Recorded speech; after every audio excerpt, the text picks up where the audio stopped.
Hey, everybody. So we're coming up to Pesach, and we're going to read the Haggadah. And one of the more well-known parts of the Haggadah is when there's the recounting and the mentioning of the four sons, the four different types of kids. There's the Chacham, the wise child who wants to know all the details, and he asks about all that. Then there's the Rasha. Then there's the wicked, the bad kid, the kid who is going in the wrong direction. And he kind of excludes himself by using the word lachem. What's this avodah, this pain, this work, all this stuff that you guys got to do? Then we have the third child, Ish, the Tam, the simple child.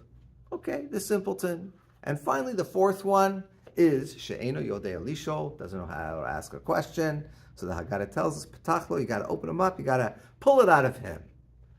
Of these four kids, I would suggest that one of them is really, really misunderstood. And I know you're probably thinking, oh yeah, the Russia, the bad kid, he's just misunderstood. No, I'm not going there. I'm talking about the third child, the Tam, the simple one. And the reason that I would suggest that he's misunderstood the most is by the very translation in most of the Haggadahs about him. Because the Vilna Gaon takes a completely different take on this child that we call a Tam. Because the simple translation is simple, simpleton, a little bit behind, got to keep him back. In my day when I was a kid, you can't use this word anymore. They'd call him a retard. Can't say that, that's politically incorrect. But this is a kid, he doesn't get it. Doesn't get it. Vilna Gaon has a completely different take on this. Where does the word Tam appear in the Torah? Who's referred to as Ish Tam, a simple man? Yaakov, Jacob. Ish Tam Yoshev Olim, he was a simple man. He sat in the tents. He was focused on study as opposed to hunting like his brother. You can't tell me, Vilna Gaon says, that Yaakov was a simpleton, that he wasn't very bright, that he was backwards. Have to keep him back a few grades. He'll never make it in school. That's not what it's about. What is it? Simple in terms of the word tmimah, which is the root tam comes from the word tmimah, it means pure. Give me the essence. That's what this third child, this one, is asking. And that's why his question is very simple. Ma zot. Give me the definition of what this holiday is about. He's not like the Chacham. He doesn't want to know all the details. He doesn't want to know the minutiae. He's not into all that. Give me the bottom line. He's like a businessman. Give me the bottom line. And oftentimes it's very, very bright people actually who are like that because they could take everything and they just want to extract the essence of it. And that's what this child is. And the fact that we mistranslate this is a lesson in of itself because that's often what happens with people who are Tam, who are simple. We think they're simpletons when they're not. How often do we read about or hear about artists, musicians, very, very bright people who become very, very successful?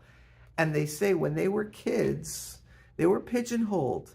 Their teachers or their parents, they may have had some sort of learning disability, dyslexia or something like that, and it wasn't caught, it wasn't diagnosed. And so they saw the kid as behind. He's a simpleton. They weren't that. We just weren't looking at them the right way. And I think that is an important lesson on why this third child, the Tam, is the most misunderstood. And it's a lesson for each and every one of us. That sometimes we'll meet people and at first blush we'll have an assumption about them and write them off and define them a certain way and pigeonhole them a certain way. But it's all just a question of, no, you're not looking at it right. You're not translating it right. You got to look at it from a different angle and from a different perspective. That was what might look at first blush as someone being a simpleton and not very bright. No, you're not getting what's going on here. They're very smart. They're very with it. They just want the bottom line. They just want to cut through to the essence of something. Tmimah, pure.